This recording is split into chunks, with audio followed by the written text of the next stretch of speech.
morning and welcome to Kirklees Local TV's weekly wind-up program. I am Bishop Napier, your host for today. Each week we aim to review the latest news and to explore the impact such news will have on our local community.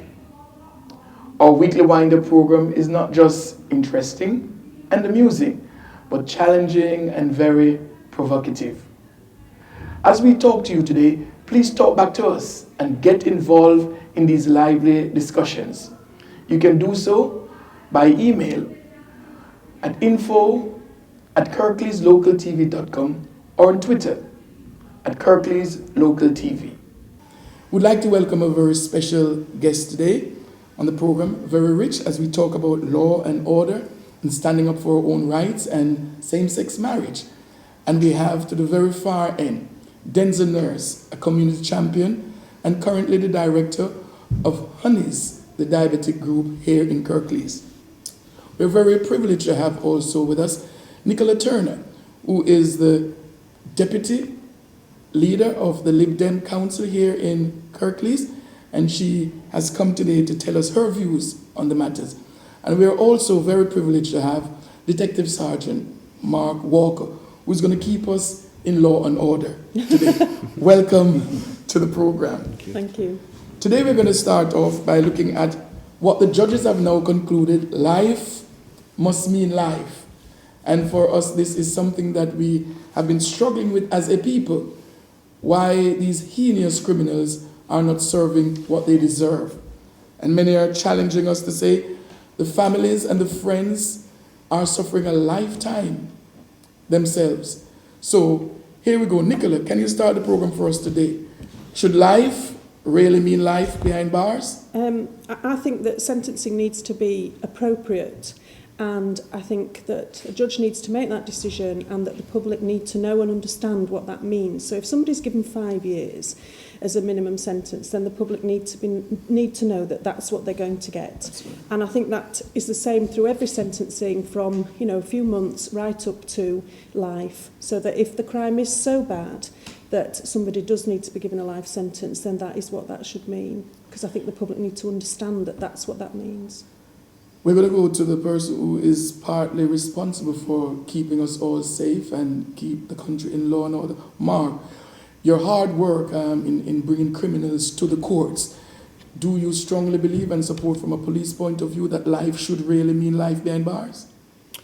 I think it's like any crime. You've got the victim's wishes to take on board, and some victims are really sort of got Christian views and forgive, and they want to apply that, and other people are very different. They think life should mean life, and they should stay behind the bars for what it means for the rest of their life. We are one piece of a jigsaw. We gather and collate the evidence, put that to the Crown Prosecution, and then it goes to court. And like my colleague says, that it's the judges that issue out the sentencing. But I do agree that there should be some clarity around sentencing, and the public should know what that means, and that should be fed back to them by ourselves. And then obviously when they are released, it's over to probation to manage the risk. Lovely. We've got Denzel Nurse with us, a local community champion, and I know you're an advocate within the local community, and these are questions since the days of hanging, when life meant life. What are the populace view in the local community from your point of view?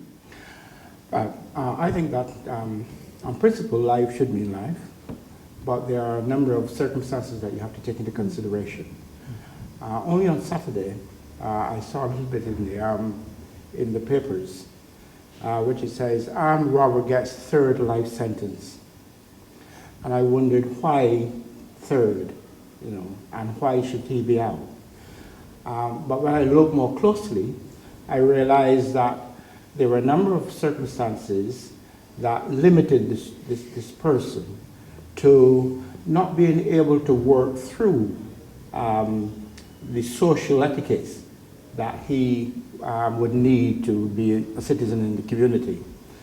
And I thought, these are the things that the judge, in looking at his sentencing, will need to take into consideration.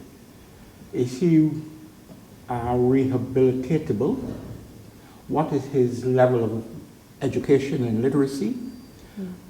Those kinds of things have to be taken into consideration. That means then that the judge has got to, in sentencing him, open it to other reports before making that judgment. And then at the end of it, if life in his case would mean life, then so be it. Right. So we're hearing all of this, and we're now going to focus on the families. How do they feel? Now, Mark, we'll probably take you because you're also dealing with not only the criminals, but you have to deal with the family as well. Yes. And I'm sure families don't see it the way we do it. Forgiveness goes through the window.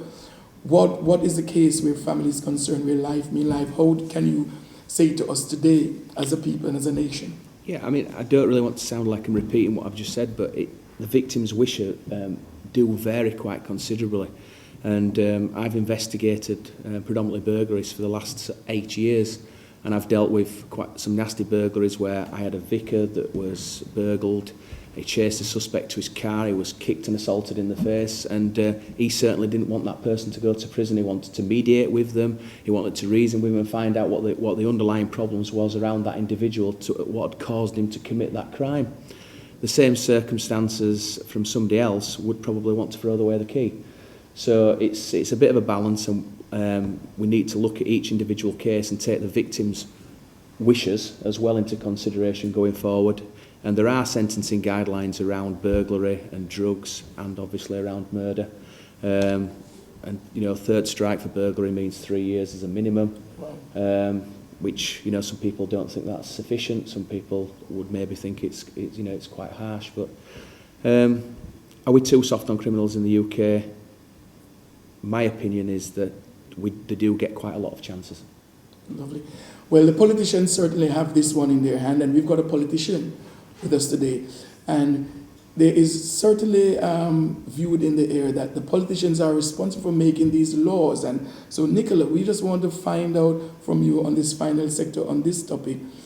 Do you think that the politicians are getting it right? Are they listening to the police? Are they listening to the community? Are they listening to the judges?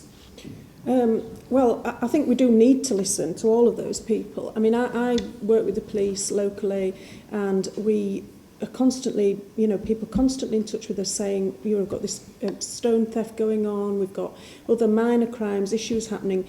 The police know who's doing it, we know who's doing it, but every time you bring them up before a magistrate, they get a slap on the hands.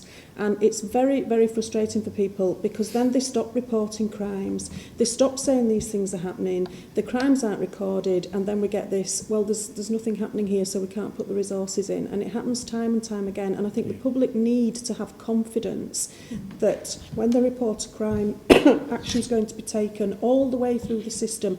And that isn't necessarily locking somebody up, but it is trying to deal with that person. And if locking them up is the only answer, then that's what has to happen. And I'm fully in favour of rehabilitation and everything else, and I truly believe that people can be rehabilitated.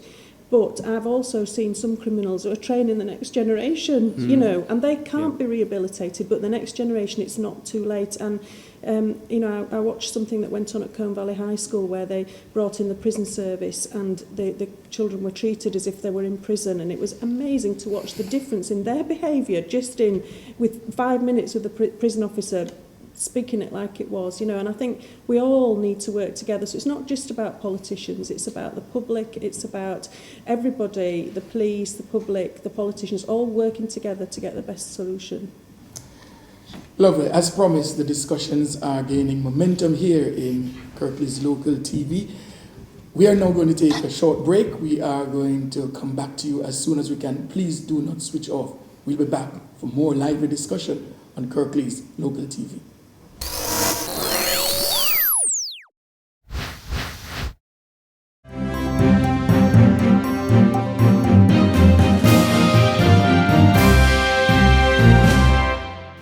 Welcome back to Kirklees Local TV, where our weekly wind-up program is gaining momentum.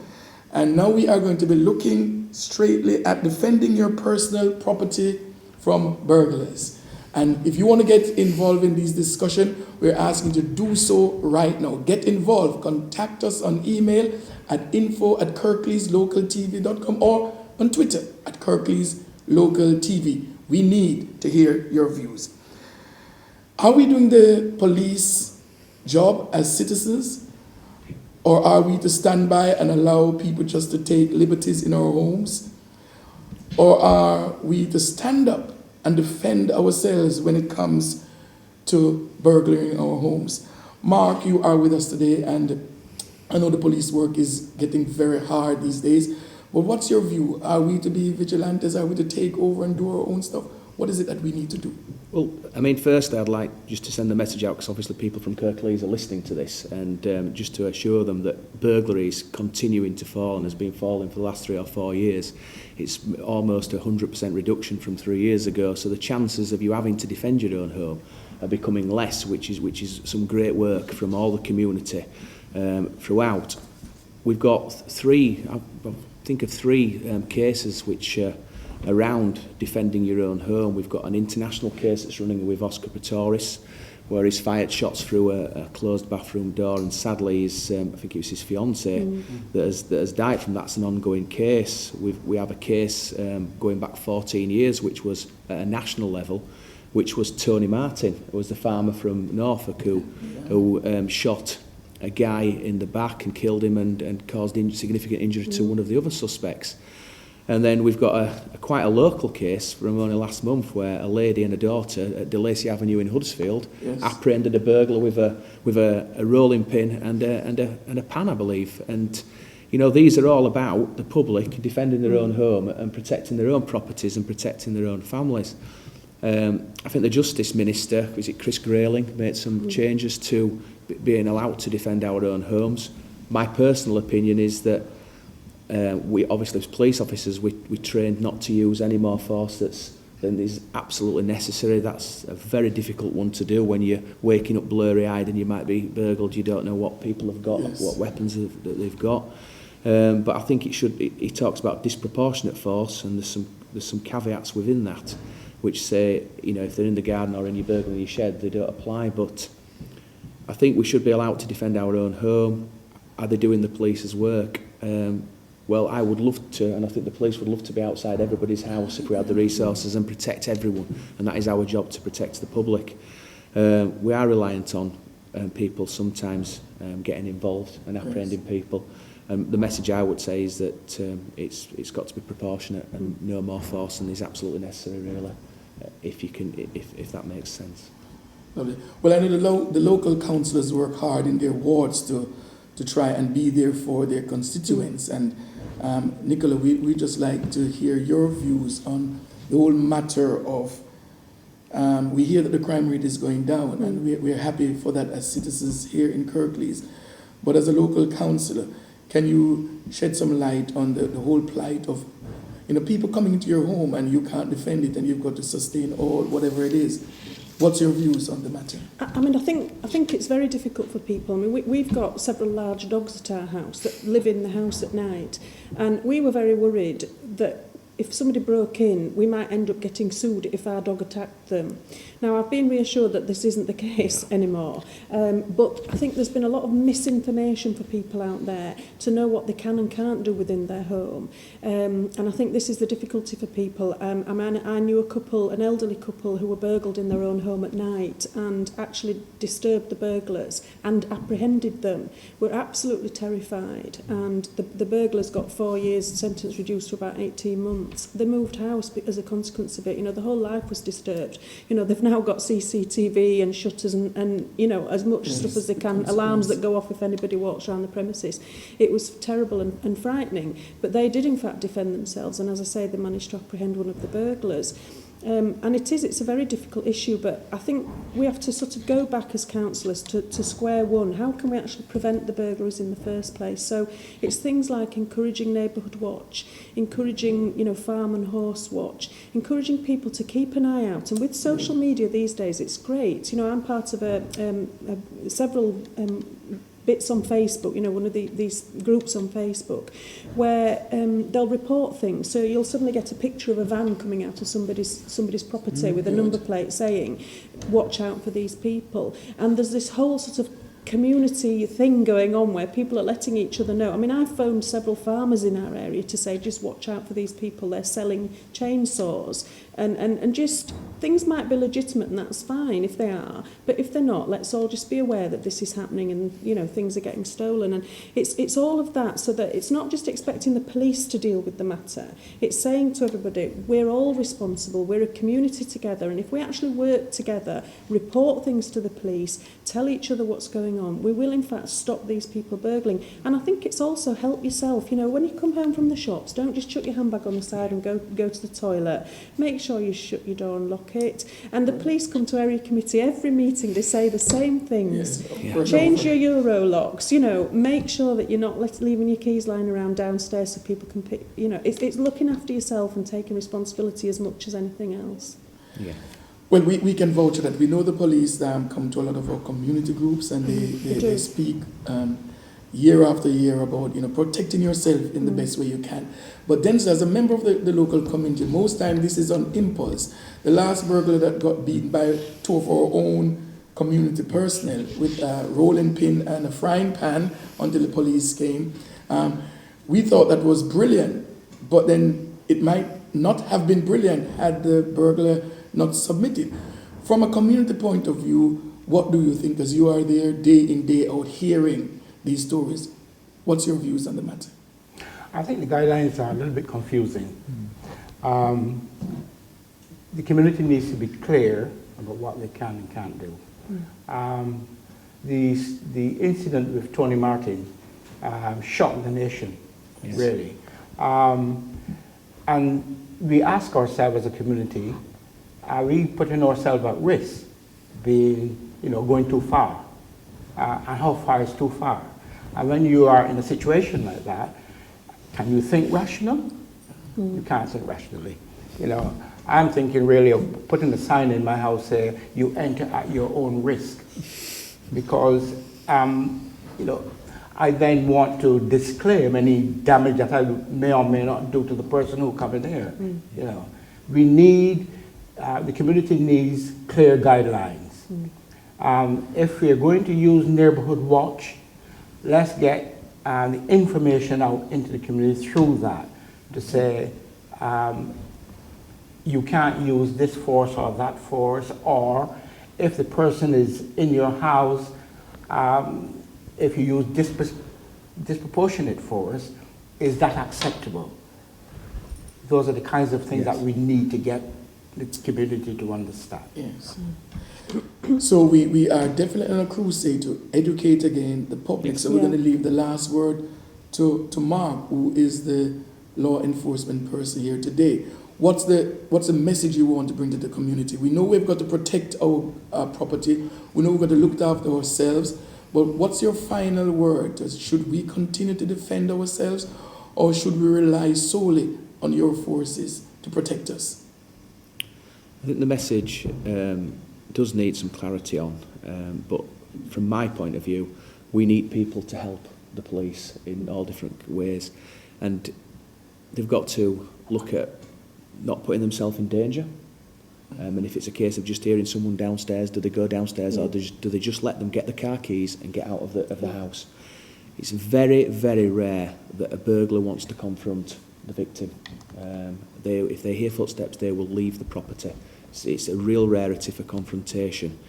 If there's no alternative and they are confronted, then I would say, then yeah, they can defend their house, they can defend the children, protect the children, and use force if necessary, but not excessive force, not, you know, proportionate is what I would say. Okay. So together we are going to continue to fight crime. You have heard it today here on Kirklees Local TV.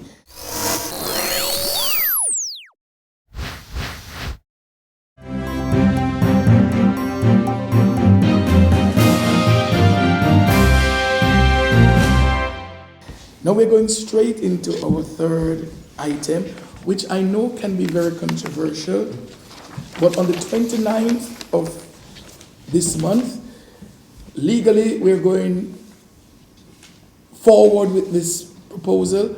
It's now in law, the royal seal have been approved, all parties have backed this legislation, same-sex marriage is now official in the UK, and it's a way of life.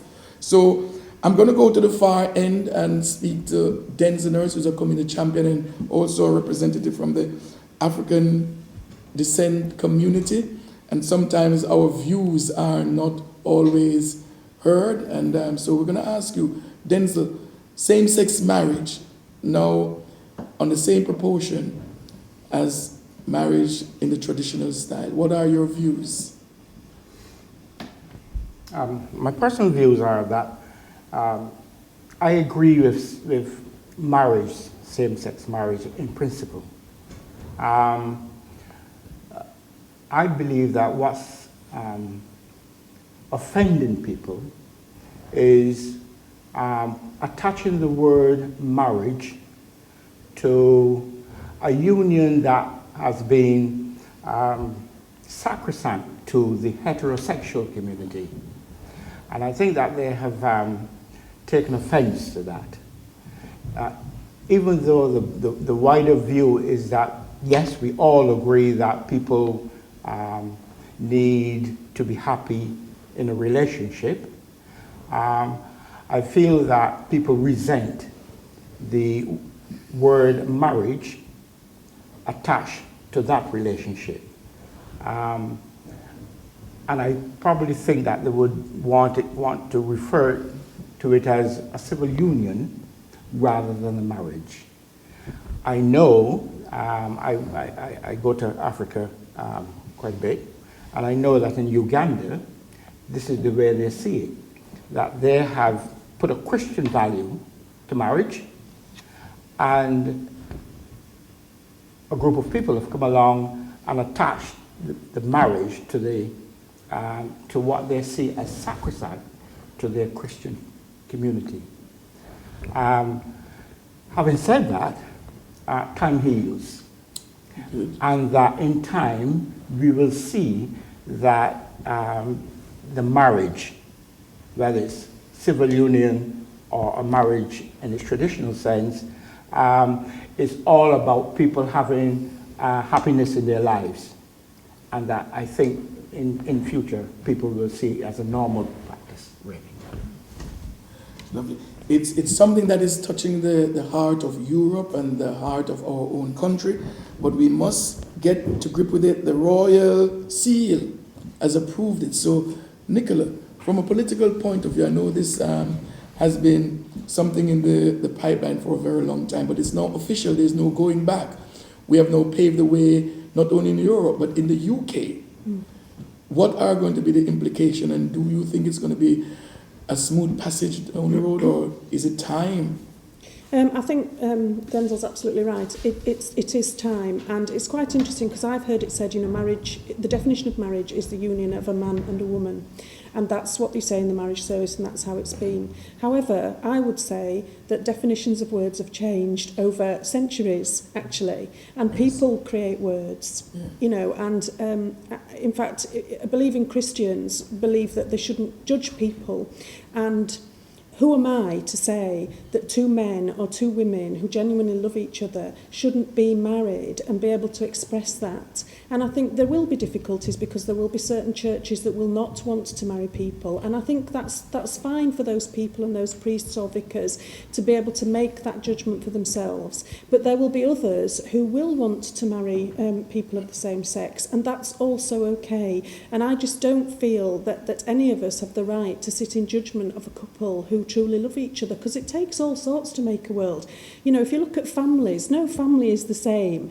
50 years ago it was a man and a woman and however many children they had, and you sort of got married before you had children, and that was that. These days it takes all sorts. There's all sorts of different families and different relationships, and that's great. And I actually welcome that, and I think we shouldn't be judging people and putting them into pigeonholes and saying, well, you're this or you're this. I think we should be saying, let's just celebrate love and happiness and the fact that these two people want to be together for the rest of their lives. That's it.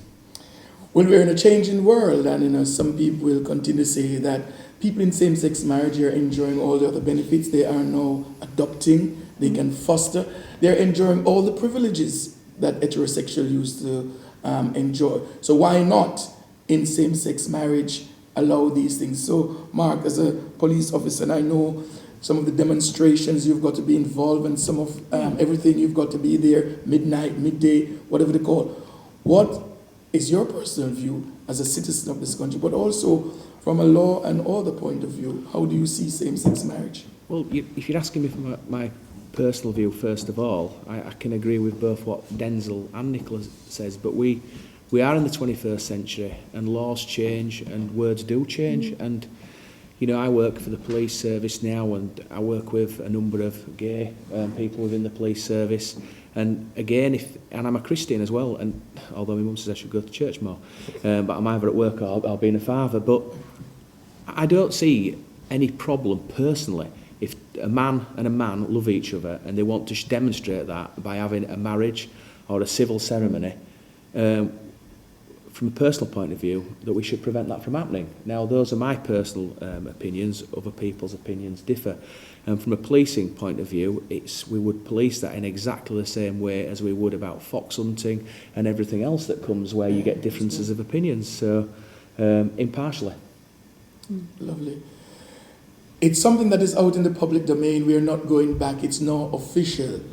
Same-sex marriage is here to stay. We want to hear your views on the matter. So will you contact us today on Kirklees, info@Kirklees Local TV, or tweet us on Kirklees Local TV. Here we promise that the discussion will be lively, they'll be challenging, very provocative. And our final point of discussion for today is a matter that we have heard in the national newspaper. Britain is now facing sleep deprivation. We're no longer spending time in our beds. The mattress is no longer comfortable. Are we too stressed? Can we hear from the nurse at the end before we take it? What is sleep deprivation going to do to us as a nation? Slowly kill us.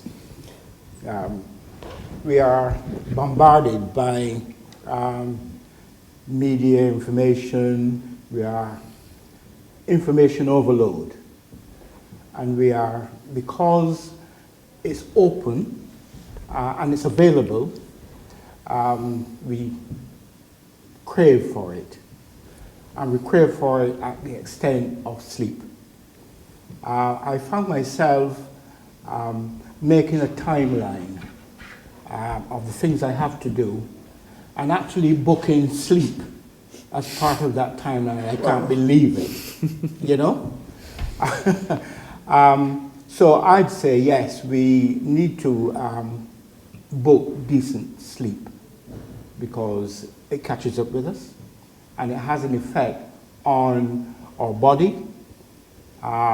It slows us down, our brain power is not there.